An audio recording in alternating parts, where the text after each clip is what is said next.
안녕하세요. 김희성의 약사입니다. 한 주 동안 잘 계셨는지요? 네, 오늘은요, 제가 근육 감소증에 대해서 말씀드리려고 합니다. 최근에 몇몇 분이 제 카톡으로 이 근육 감소증이 생겼는데 진단을 받았는데 어떻게 해야 되느냐라는 질문을 주셔서 제가 말씀드리려고 하는데요. 이 최근에 코로나 팬데믹 사태가 이제 장기화되면서 여러 가지 어쩔 수 없는 사회 현상이 생기거나 이제 급증하고 있는데요. 이게 건강적으로도 여러 가지 부정적인 현상들이 많아지고 있죠. 그 중에 하나가 바로 이제 오늘 말씀드리려고 하는 근육 감소증 사코페니아예요. 이게 장기적으로 바깥 사회 활동이 극단적으로 제한이 되고, 그러면서 이제 집콕 생활이 이제 오래되다 보니까 이렇게 운동처럼 몸을 써서 근육을 유지할 수 있는 환경이 안 되는 거죠. 안 되고 그에 따른 이제 질환들이 하나둘씩 생기게 되는데요. 이 근육 감소증은요, 이 단어의 표현 그대로 근육이 심각하게 감소를 해서 건강에 위협이 될 정도의 상태가 된 걸 말하는데, 이게 이제 2017년에 이미 그 WHO에서 질병 코드를 정식으로 인정받은 그 질병이에요. 이게 이제 원인을 살펴보면요, 이 첫 번째는 방금 말씀드린 것처럼 집콕 생활이 장기화돼서 바깥 활동이나 이제 운동을 할 수 없는 것 때문이고요. 더불어서 이게 이제 뭐 병원이나 요양원에 장기 입원한 분들도 마찬가지겠죠. 그리고 두 번째로는 이제 당뇨 같은 소모성 질환을 앓고 있는 분들, 세 번째로는 단백질이나 그 외 여러 영양소의 공급이 절대적으로 부족한 경우, 그리고 이제 네 번째로는 이제 호르몬의 결핍이 있는 경우. 주로 이제 여성분들 같으면 뭐 갱년기를 거쳐서 폐경기 이후가 되면 성호르몬의 분비가 줄어들면서 뭐 지방의 비율은 높아지고 근육의 비율은 낮아지잖아요. 그러면서 이제 체형이 급속도로 변해가죠. 허리가 두꺼워지면서. 남성분들도 갱년기가 있죠. 남성분들도 갱년기 이후가 되면 남성 호르몬의 이제 뭐 합성이나 분비가 저하가 되고, 이제 더불어서 이제 40대 이후가 되면 성장 호르몬까지 분비가 저하가 되니까 이제 남성분들 또한 이제 근육의 감소는 이제 굉장히 빨라지겠죠. 그리고 다섯 번째 이게 가장 많은 거죠. 이제 퇴행성인 거죠. 이제 나이가 들어서 노화가 돼서 이제 근육 감소가 되는 거예요. 이게 질병은 정말 나이를 이길 수 있는 것은 참 어려운 것 같아요. 예. 언뜻 생각하면 이런 근육 감소증이라는 게 별것이 아닌 것처럼 여겨질 수도 있어요. 뭐 나이 들고 운동 안 하면 당연히 그럴 수 있는 거 아니야? 라고 생각할 수도 있거든요. 하지만 이게 그렇게 가볍게 넘길 문제는 절대 아니에요.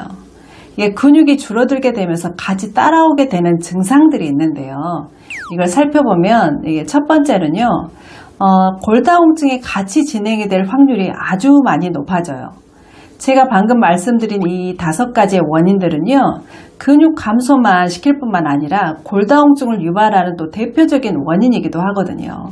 거기다 더해서 지금처럼 이렇게 겨울철 추운 날씨가 반복이 된다면, 또 그로 인해서 팔다리 쪽에 혈액순환까지 안 되는 상황이라면, 그래서 그 상황에서 낙상으로 이어지고, 또 그렇게 되면 아주 가벼운 낙상인데도 골절이 오기가 쉽고요. 또 그 골절은 회복되기가 쉽지 않다라는 거죠. 이 골다공증 있으면 정말 뼈가 잘 안 붙거든요. 너무 고생들 하세요. 그러니까 이제 돌이킬 수 없는 골절로 이어지는 경우가 자주 있더라는 거죠. 제 경험상. 그래서 이제 결과적으로 입원이라도 하게 되면 더해서 몸의 운신의 폭이 더 현저히 줄게 되니까 이게 설상가상으로 근육의 감소가 더 진행이 가속화될 수밖에 없는 거예요. 그리고 이제 그렇게 되면 또 이제 당뇨가 생길 확률이 높아지는 거예요. 또 더해서 기존에 이제 당뇨 환자인 경우에는 거의 당뇨가 더 심해진다라는 거죠. 이 혈당을 낮추는 가장 중요한 덕목이 뭔가요? 이 근육을 유지하는 거잖아요. 근데 이게 그 근육 중에서도 이 대퇴부 허벅지 근육을 유지하는 게 정말 중요하거든요. 왜냐하면 이 허벅지 근육은 가장 큰 근육이거든요, 우리 몸에서. 그래서 우리 몸에서 이 당을 저장하는 부분이 이제 근육인데, 가장 큰 당을 저장하는 그릇이 허벅지 근육이라 할 수 있거든요.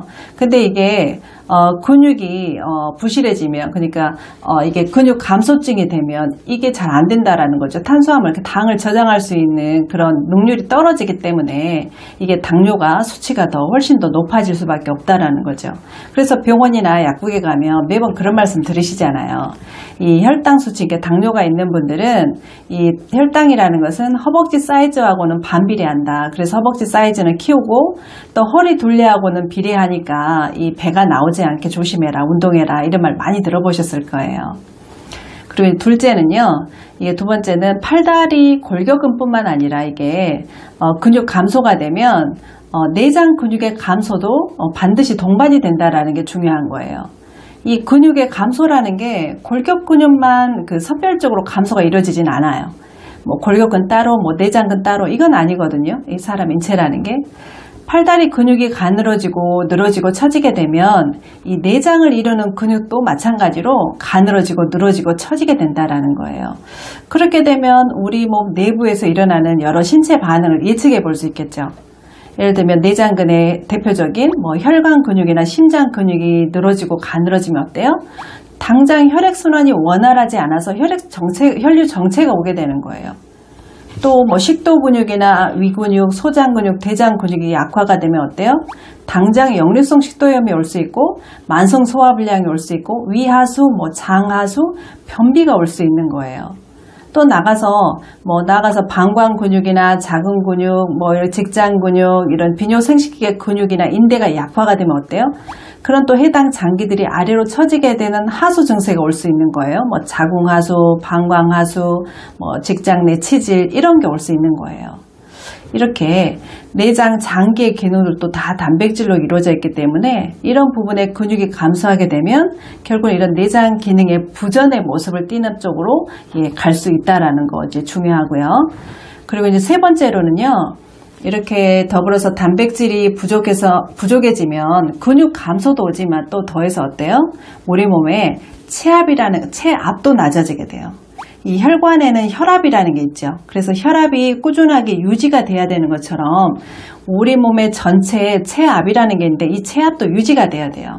근데 이게 단백질이 부족해져서 이 세포가 부실해지잖아요. 그러면 그 빈 자리만큼 그 자리를 물로 채우게 될 수밖에 없어요. 왜냐하면 그 물로라도 채워야 우리 몸의 체압이 유지가 되거든요. 그래서 이제 그 자리를 물로 채우게 되면 이게 그 정체된 물로 인해서 이게 수족냉증이 온다 할지, 뭐 체온이 낮아진다 할지, 뭐 예전과는 달리 아무튼 항상 추워하는 체질로 바뀌게 된다라는 거죠. 그래서 이제 젊어서하고는 다르게 그 젊어서는 아무리 뜨거운 열체질이었던 사람들도 어때요? 나이가 들면서 근육이 부족해지면 이게 자신의 그런 타고난 체질과는 상관없이 거의 대부분이 다 따뜻한 환경을 좋아하게 되고 뭐 추운 것을 싫어하게 되는 이제 그런 경향이 나타난다라는 거죠.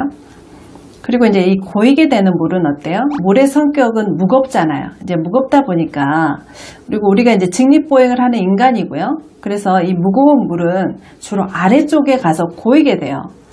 아래쪽에 해당하는 게 어떤 거예요? 예, 손이나 뭐 발, 뭐 다리, 아랫배, 이런 부분은 물이 고이게 돼서 차갑게 되고요. 그 차가운 물을 피해서 반대로 우리 몸에 이제 열은 어때요? 열은 가벼우니까 주로 이제 우리 그 가슴 위쪽, 위나 뭐 가슴 위쪽이나 이제 머리 쪽으로 이제 가게 되는 거죠. 그래서 이 팔다리나 배 쪽은 차가워지고 머리는 뜨거운, 그러니까 우리가 건강하다고 하는 그런 상황과는 정반대의 상황으로 된다라는 거죠. 머리는 차갑고 손이나 발이나 다리는 따뜻해야 우리는 건강하다라고 하죠.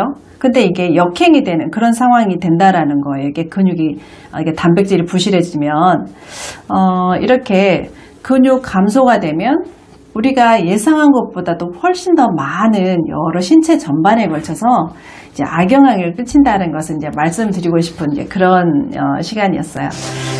오늘은 제가 여기까지 말씀드리고요. 다음 주는 그러면 이게 근육을 유지하기 위해서 우리가 어떻게 해야 되고 또 이제 그와 더불어서 꼭 보충해야 될 필수 영양소가 무엇인지에 대해서 말씀드리는 시간 가질게요. 예, 오늘 내용 들어주셔서 정말 감사드리고요. 제가 다음 주에 또 다시 뵙겠습니다. 감사합니다.